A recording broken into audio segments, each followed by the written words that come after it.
she vanished from my car without a trace. But that night, I heard movement inside my apartment.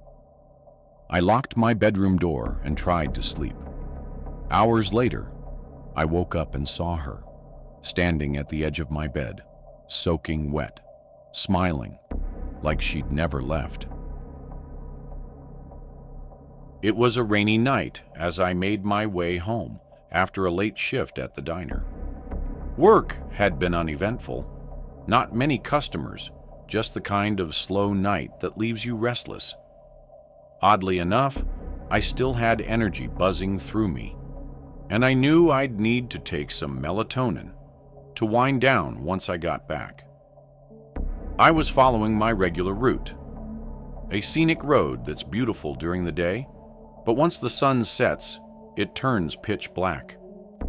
There aren't many streetlights along that stretch, just the occasional tiny parking lot with charming mom-and-pop shops or small family diners scattered between long, silent stretches of forest. Miles of trees, and nothing else. I was passing one of the aforementioned parking lots of a well-known deli, and under a light post was a woman standing out in the rain with her arm held out. She was waving me down. I slowed as I realized it was a slightly older woman who appeared to be in her mid-50s. Maybe this woman was really tall, like 5'11" or 6 foot, but very skinny. I lowered my window and yelled, "Do you need a ride?" She came over to the front door and opened it, chanting how much of a hero I am. I asked where she's heading, and she said just up the road to town. She was soaking wet, getting my car all wet. But I like to think of myself as a good person, and I couldn't in good conscience leave another woman out there in the cold rain. However, picking up a random man, on the other hand, would be a different story. The woman seemed sweet, but I noticed as I looked at her while talking to her, she was missing a few teeth. Very, very off-putting. I had to now wonder if she were homeless. She didn't smell or look like a homeless person, though, but the rain soaking her and her clothes could have been masking any sense temporarily. Plus, her hair was so wet that what may have usually been scraggly, undone hair could now have been weighted down and straightened by the water. Either way, the woman was smiling the whole time and didn't seem like a threat. We pulled up to an intersection with a gas station on one corner. I pulled in next to a pump. Might as well fill up. I asked her if she wanted anything from inside. I was really doing my good deed for the week. She said, "No thanks, honey." So I went inside to pay the attendant for gas and some spiked seltzers since tomorrow was the weekend. When I got back to my car, the woman was gone. I looked around the gas station lot real quick, but it was tiny. She was gone. She must have ran off somewhere. I felt slightly bad, feeling like she was some lost, helpless woman, but part of me also felt slightly relieved. I filled up the tank of my SUV, and I was on my way home. When I got back to the house, I went straight inside my apartment, which is the first level of a two-family house. There's a tenant upstairs and me. The front door into the foyer was usually left unlocked. Then the two doors leading to each apartment were locked. I let myself in out of the rain and into my apartment. I set the seltzers down on the counter. I wasn't that tired yet, so I took a melatonin and tried to go to bed. Even with the melatonin, though, I was having a hard time sleeping that night. My mind was kind of going wild with thoughts. A lot of thinking about that woman I picked up earlier and what happened to her. At certain points, I heard slight sounds from outside of my bedroom, but I dismissed them as sounds from the upstairs tenant. Boy, do I wish I was more suspicious before falling asleep. I woke up in my dark bedroom something that usually would never happen when I take a melatonin. I usually sleep like a baby through the night. I sat up feeling drowsy, feeling really thirsty too. I reached over the table next to my bed for my water, and then I saw and heard something across the room from me. I saw someone crouched in the corner of my bedroom, behind a clothing dresser, with their legs folded. I had to be hallucinating it. I shook my head violently and made weird noises. I even slapped myself in the face. And now, whoever was in the corner stood up and walked out of the room.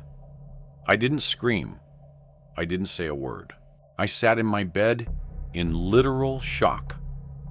The part that had me questioning my sanity for a bit after the figure was gone was that there wasn't a single sound from outside the room after this.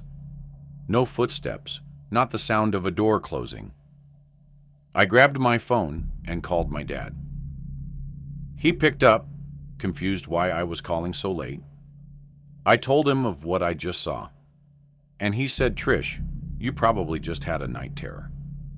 I stayed on the phone with him as I was continuing to become more awake, and I left my room and turned on the lights to the living room outside. It was a small space. There was no one in there. I looked around the entire space and could confirm no one was there. I started to believe that maybe I did just hallucinate it. But still, I slept with the bedroom door locked that night. When I woke up in the morning, I drank some coffee and got dressed for the gym. I went to open the door to the foyer and realized it was already unlocked. My heart sank last night. What I saw, was it real? I did another look around the apartment, confirming no one was inside.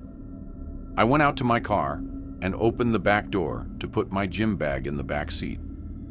And that's when I noticed the damp, yellow-brownish stains all over the floor in the back, and my blanket that I always had back there was gone. I wanted to cry or scream. I figured it out. That woman snuck into the back seat last night when I was in the gas station. She either somehow unlocked the door to my apartment, or I mistakenly left it unlocked. I called my dad again, frantically asking him what to do. He said check and make sure nothing was stolen. And if nothing was, then calling the police really wouldn't do anything. I checked the house and didn't find anything to be missing, just my blanket from the car. I skipped the gym that day. In fact, I stayed bottled up in my apartment for a while after that. I was just genuinely disturbed. I didn't want to live there for much longer after that, and so after that month, I found a new place to live. But first, did you know that 98% of people who watch my videos aren't subscribed? That means you. And yes, I am speaking specifically to you. Probably aren't. So now would be a great time to leave a like on the video and subscribe. Anyhow, a few months back, I made a decision I still can't explain.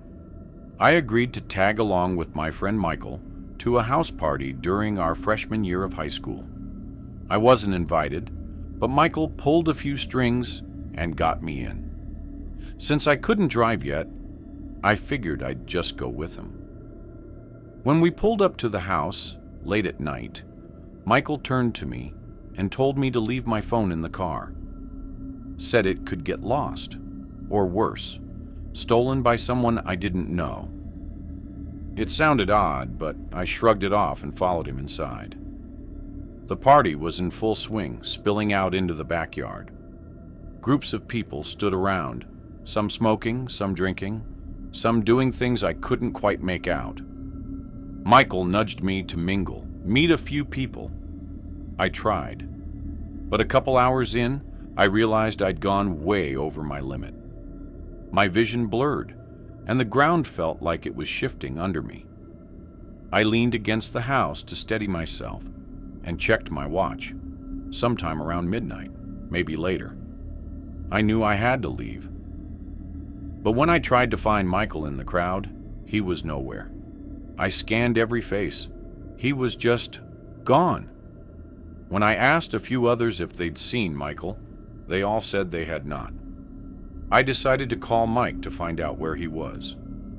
So I reached inside my pocket to feel for my phone, but it wasn't there, and I cursed myself in the back of my mind because I realized that I had left my phone in Michael's car. It disappeared with him. I realized there was only one way to get home, which was walking, because I remembered my house wasn't too far from this house, but the night was chilly because it was fall. I thought about just asking someone else to take me home, but I didn't know anyone else that could help, so I stuck with my idea of walking home in the darkness by myself. I then got to the road and started stumbling down the street, and I knew I had too many drinks because I felt lightheaded and dizzy. A few minutes later, I made it to the main area of the street and kept walking. I lazily started thinking about a bunch of different things, like why did Michael decide to leave me alone at the party? Or why I decided to listen to Michael's idiotic idea of leaving my phone in his car so I couldn't call him or anyone else. I started cursing myself for being so careless with my drinking and even getting drunk, knowing I shouldn't have done that. I stopped walking on the side of the road because I was getting tired, and I crossed my arms over my chest tightly to keep myself warm. Then I remembered something I could do, which was hitchhiking, and I then held out my arm and stuck out my thumb, hoping someone else could see me. I watched as a couple cars drove past me. They wouldn't stop, and as minutes ticked by, I started feeling uneasy, thinking I would have to start walking again. It was past 1 a.m, and there were a few cars driving past me, but no one was stopping because they either didn't notice me or didn't care. I hesitated and thought about walking home again, but I realized that in my drunken state, it would be too daunting. I was still holding out my thumb when a gray truck pulled up and stopped in front of me, and I smiled as I stumbled towards the vehicle. The window rolled down, and an older-looking man with a beard asked me if I needed a ride. I told him yes, and then told him where my house was before getting into the truck, feeling grateful for the ride. As we started driving down the road, the man started trying to make small talk with me, asking what happened to me. However, I was too disoriented to have an actual conversation with him, and the only things I could manage to say were low mumbles or just murmurs and groans. As we turned the corner to my street, away from the party, I started feeling uneasy. For some reason, I couldn't shake the feeling that something was strange about this man. Suddenly we drove past my house, and I told the man that we had just driven past it, and I felt my gut telling me to get out, but I couldn't because I was too drunk to move. I was about to tell the man to let me out before we got too far away from my house, when suddenly the man turned to me, and I noticed he had a sinister look on his face. "You know, you shouldn't be drunk while you're hitchhiking because you'd make a very easy target," the man said, smirking darkly. The man reached over and started rubbing my leg, and I didn't know what he was trying to do, but I knew it probably wasn't anything good. But before he could do anything else to me, we both heard a loud siren behind the car, and then a flashing red and blue light flooded the night. I realized it was the police, and I jumped for joy inside. The man panicked and stopped, unlocking the doors, which allowed me to jump out of the car. I ran as fast as I could, and the police officer rushed over to me, and I told him the entire story about what happened to me. Unfortunately, nothing illegal happened per se at that point. The police officer told me that he was looking for someone in a gray truck who had apparently stolen something from a store. I'm not sure if it was the man who picked me up or someone else, but I was just glad the police officer stopped the car. A cop gave me a ride home, and I decided from there on I wouldn't get so drunk that I couldn't think straight. I now know the importance of being responsible and staying aware of my surroundings, even when having a good time. This all went down when I was still in college. I went to a major party school up in upstate New York. I wasn't part of a sorority, but I was no stranger to frat parties. I hit them up often. Looking back, I went through a pretty intense drinking phase back then. Not proud of it, but maybe it's better I got it out of my system early. One weekend, my friends Deanna and Kayla were hyped about an upcoming frat party and wanted me to come. I hardly ever turned down a night out unless I was seriously hungover. And even then, I'd sometimes still rally. At the time, I lived off campus in a house with 3 other girls. We weren't part of any official group or team, just 4 friends renting a place together. I think the party was at a Kappa Sigma house, maybe 20 minutes from campus. We started the night hard, pre-gaming at our place, before calling an Uber. And yeah, we kept drinking in the car, which definitely wasn't the smartest move. By the time we showed up, I was teetering on blackout drunk. Everything after that is a blur. I barely remember what that house looked like, and I'd never been to a Kappa party before or since. Something about that night just feels off. I have short spans of memory from that night. I vaguely remember the outside, that there were a bunch of frat guys standing out front of the house. And then I remember the DJ in the living room and the 2 beer pong tables in the kitchen. I was later told that I played beer pong with some random frat guy and ended up talking to him in a corner for a big chunk of the night. But after that, nobody knows where I went. I couldn't even tell you the last thing I remember before waking up, sleeping on the grass on the side of the road in a daze. My head was throbbing. I had to still be somewhat intoxicated. It was pitch black outside. I was laying by a bunch of trees like a wooded area.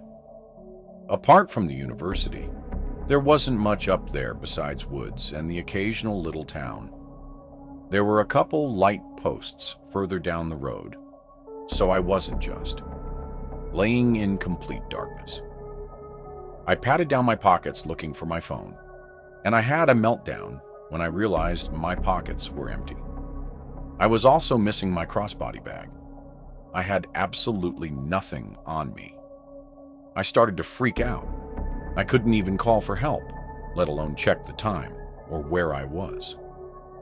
I looked around the immediate area by where I was sleeping. Nothing. My white shirt was stained with dirt, but that was the least of my worries. I started walking down the road closer to the light posts. I was starting to realize there were no buildings in sight. I was on some completely random back road. I leaned on the light pole for a few minutes, wondering what to do. I decided I'd wait for someone to pass by and ask for help. It took a long time, though, at least 15 minutes, before I noticed headlights down the road. I stepped out onto the road, waving my arms and jumping, trying to ensure I got their attention. The car slowed to a stop on the side of the road. I approached the car, and the guy inside rolled down the window. Once he asked me if I was all right. I told him I was stranded without a phone and needed a ride home. He told me to get in, and I did, making sure to let him know how much I appreciated it. He, of course, asked me about my predicament, how I found myself stranded on the side of the road. I told him I was at a party, and the next thing I remembered was waking up on the side of the road. In hindsight, I should not have said any of that. I should have been as vague as possible, not let this guy know that I got completely trashed and was vulnerable. He asked why I didn't call for help, and I told him I lost my cell phone too. The guy looked at me like I was a moron.